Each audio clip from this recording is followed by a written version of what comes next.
Hello guys, তোমাদের সাথে একটা ছোট্ট ইনফরমেশন আজকে শেয়ার করব। দাদার বাড়িতে এসেছিলাম। আমরা সচরাচর বাজার থেকে পালং শাক যে সমস্ত সবজি কিনে আসি, আমরা কিন্তু কখনো ভাবি না যে সেই সবজিগুলো অ্যাকচুয়ালি চাষিরা কি হাতে করে সব গাছ পোতে না, নিশ্চয়ই বীজ ছড়ায়। এবার পালং শাকের যেরকম আমের আটি থেকে আম গাছ হয়, ঠিক আছে, সেরকম পালং শাক এই সমস্ত যে সমস্ত শাক সেগুলো কী করে হয় সেগুলো কিন্তু আমরা জানি না। তো আজকে আমি দাদার বাড়িতে এসেছিলাম, দেখলাম হঠাৎ করে এত বড় সাইজের একটা পালং শাক গাছ। তো আমি দাদার কাছে জিজ্ঞাসা করছিলাম যে পালং শাক গাছ এত বড় তো কেউ করে না। তো দাদা বললো যে বড় গাছ থেকে নাকি বীজ বেরোয়। তো সেটা কীভাবে হয় দেখা একটু।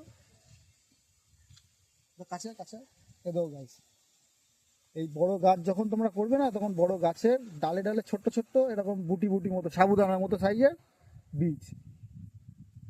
তো বলো তোমরা এই জিনিসটা কি জানতে আগে? এই জিনিসটা কি তোমরা জানতে? যদি না জেনে থাকো তাহলে কমেন্ট করো। আচ্ছা, ঠিক।